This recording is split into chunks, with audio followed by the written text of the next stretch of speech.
Hello, this is video 2 for my chicken and dumplings. So, I have taken the broth, taken out the vegetables, put the broth back on the stove, and here is my cut up chicken.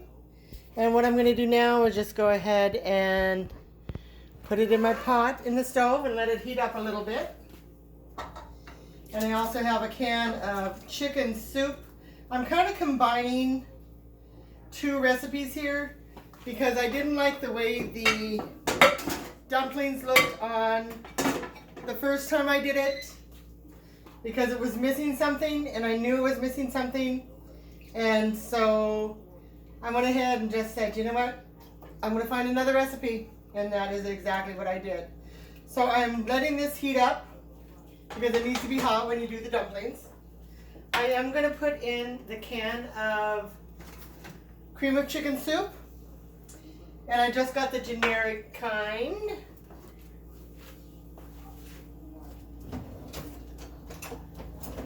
My spatula here so I can get in here. So, and then I am going to whisk it a little bit because I have these nice silicone whiskers because this pan does not like to, because it's Teflon, I don't want to use anything metal on it. So, here's my can. All right, so I have my whisker, and I'm just gonna whisk up the cream of chicken soup. It's just one can, and I got the generic, and so I'm just whisking it up because I wanted to get it a little bit thicker, the broth.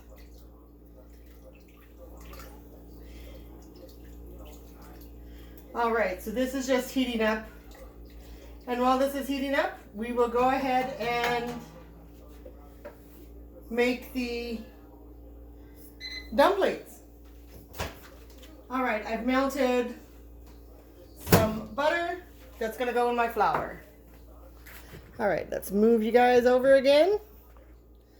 So here I have 2 cups of all-purpose flour, and I have 4 tablespoons of butter and parsley instead of thyme. I don't like thyme, so I'm not using it. I have 1 tablespoon plus 1 teaspoon of baking powder. So we'll put that in, and that's going to let the dumplings rise. I have a teaspoon of black pepper. I have a teaspoon of salt. And we have the parsley, which I will wait in a minute, and I have some 2% milk. It calls for whole milk, 3/4 of a cup of 2% milk, of whole milk, but I just wanted to use 2%. Okay, now I'll put the butter in there, and I'll scrape it out. This little scraper is so cool. It's the Frozen with Olaf. Yeah, thank you so much, Peggy. And then I have this little one, Believe in the Journey, is this other one. So, okay, so I have mixed that all together. And let's see if I can whisk it. Whisking probably isn't the smart idea, actually, because see, it gets all in the whisker. So I am going to clean it out of the whisk, and I will use my fork. And I'm just about done here. So this is, as I said, the second video because it just would be too long for me to be on here for 2 hours with you guys. Not that I don't love y'all, but you know, I know you would get way bored. So let's go ahead and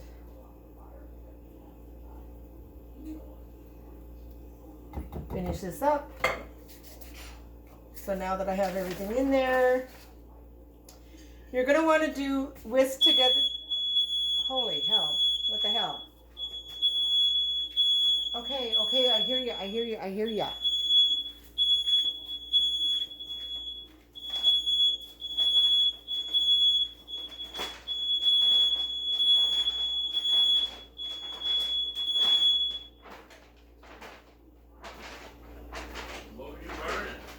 I'm not burning anything. What happened? Okay, y'all. I'm back. Okay. That was kind of funny. I think I have something on my stove top that my alarm didn't like. Well, at least I know it works. Sorry it took your time, but nothing is burning. So I'm just gradually mixing this so that'll come together and I can hit the dumplings in the broth here. Okay, this looks pretty good. And just a second. Okay, I'm back. What I have done is I have taken the mixture out of my bowl here and I have put it on the counter. I have rolled it out to make my dumplings. My stock with the chicken is boiling, so we're just going to make about 1 inch wide, maybe a little bit more, and 2 inches long. This reminds me of cutting cleaners, which are Icelandic. So we'll see how this works. I am not a pro, so if it doesn't work, what are you gonna do?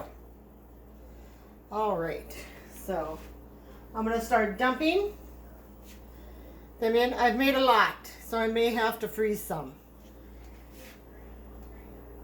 And you don't want to dump them all in at once because you want to stagger them so they won't stick together.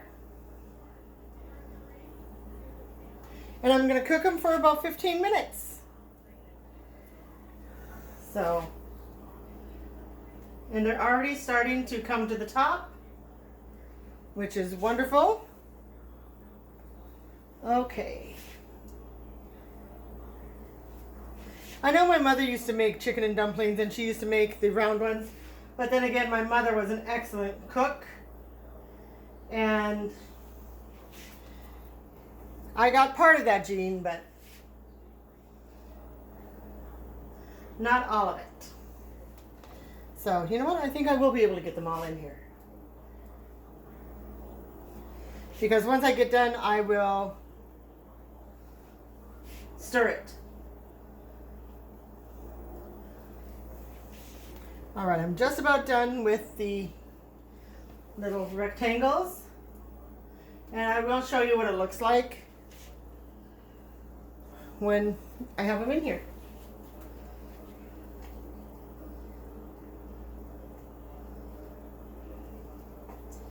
Oh, it smells so good, and it's about 40 degrees outside, so I was able to have the window open, and I have a fan on it. So let me take you over to the pot. Hello. All right, so, okay, there's the pot, and you can see they are plumping a little bit, which is wonderful. And so this will take 15 minutes.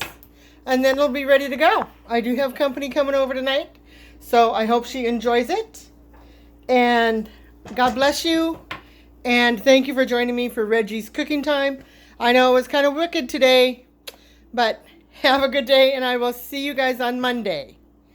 And I think on Monday, I'm going to make unbaked cookies using a recipe by Lillian Johnson. All right, guys. I love you all. Have a blessed and fun weekend. And stay healthy.